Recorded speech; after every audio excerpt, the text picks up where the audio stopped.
అది 1991 సంవత్సరం. దేశ ఆర్థిక వ్యవస్థ కుదేలైంది. విదేశీకి మారక నిల్వలు కొన్ని వారాలు సరిపడే స్థాయిలో ఉన్నాయి. దేశం అప్పుల్లో మునిగిపోయింది.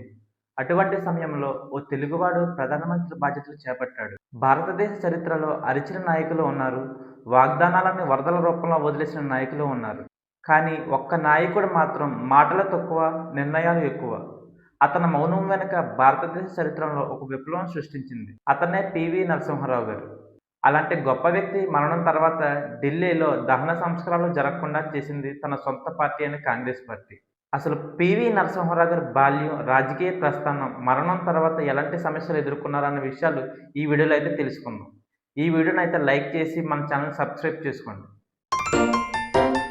పివి గారు 1921 జూన్ 28న తెలంగాణలోని కరీంనగర్ జిల్లా వరంగల్ గ్రామం ఒక సాధారణ రైతు కుటుంబంలో జన్మించారు. సంస్కృతం, Hindi, Urdu, English, French, Spanish భాషలు కూడా ఆయన మాట్లాడగలరు.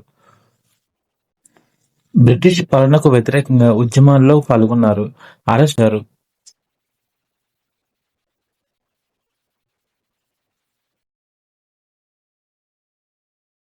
పివి గారి రాజకీయ ప్రస్థానం అనేది 1942లో ఆయన భారత జాతీయ కాంగ్రెస్లో చేరారు. అదే సమయంలో జరిగిన క్విట్ ఇండియా ఉద్యమాల్లో చురుకుగా పాల్గొన్నారు. ఇది ఆయన రాజకీయ జీవితానికి తొలి అడుగు. 15 సంవత్సరాల సుదీర్ఘ జీవితకాలం తర్వాత 1957 మొదటిసారిగా ఆంధ్రప్రదేశ్లో మందాని నియోజకవర్గం నుంచి శాసనసభ్యుడిగా ఎన్నికయ్యారు. అక్కడ నుంచి ఆయన రాజకీయ ఎదుగుదల వేగంగా జరిగింది. అంతేకాకుండా 1971లో ఆయన ఆంధ్రప్రదేశ్ ముఖ్యమంత్రిగా బాధ్యతలు చేపట్టారు.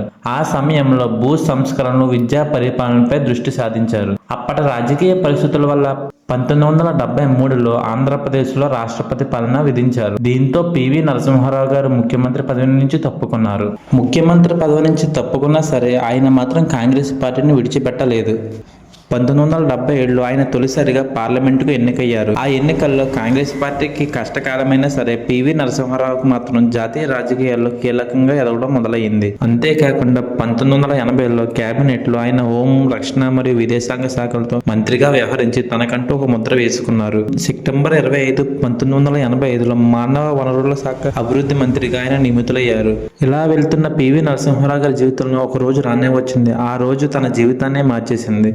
అది 1991. దేశం మొత్తం ఎన్నికల హడావుడిలో ఉంది. మే 20వ తారీఖున మొదటి విడత ఎన్నికలు ముగియగా మే 21వ తారీఖున రాజీవ్ గాంధీ గారు తమిళనాడులోని శ్రీ పెరుంబందూరులో ర్యాలీకి వెళ్లారు. ఈ ఎన్నికల ర్యాలీలో ఆయన బాంబు దాడికి గురై మరణించారు. రాజీవ్ గాంధీ గారి మరణ వార్త కాంగ్రెస్ పార్టీని కుదించివేసింది. కాంగ్రెస్ పార్టీకి నాయకత్వ శూన్యత ఏర్పడింది. రాజకీయ అనిశ్చితి, ఆర్థిక సంక్షోభం అనుభవం ఉన్న నిశ్శబ్ద నాయకుడు కావడంతో కాంగ్రెస్ పార్టీకి పివి నరసింహారావు గారు ఒక గొప్ప వ్యక్తిగా కనిపించారు. 1991లో దేశం దివాలా తీసే దశలో ఉంది. IMF వద్ద బంగారం తాకట్టు పెట్టే స్థితి. ధైర్యమైన, కఠినమైన నిర్ణయాలు తీసుకునే నాయకుడు అవసరం వచ్చింది. ఆ నాయకుడు పివి నరసింహారావు గారిని కాంగ్రెస్ పార్టీ నాయకులు ఎన్నుకున్నారు. కానీ 1991 సాధారణ లోక్సభ ఎన్నికల సమయంలో పివి నరసింహారావు గారు ఎక్కడి నుంచి పోటీ చేయలేదు. ఎన్నికల తర్వాత జూన్ 21, 1991లో పివి నరసింహారావు గారు ప్రధానమంత్రి అయ్యారు.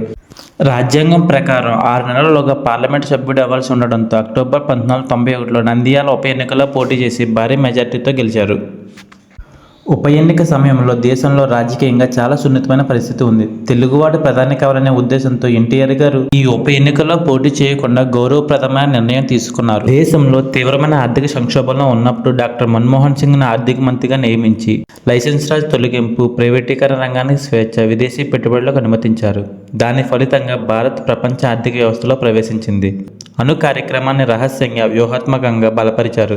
తర్వాత కాలంలో భారత్ అణుశక్తిగా ఎదగడానికి బాటలు వేశారు. పూర్తి మెజార్టీ లేకపోయినా 5 సంవత్సరాలు పూర్తి కాలం ప్రభుత్వాన్ని నడిపించారు పివి గారు. రాజకీయ చాతుర్యం, వ్యూహాత్మక ఆలోచనకు ఉదాహరణ. ఆయన ప్రభుత్వం 1991 నుంచి 1996 వరకు పూర్తి కాలం నడిచింది. సాధారణ ఎన్నికలు రావడంతో కొత్త ప్రభుత్వం ఏర్పడవలసి వచ్చింది.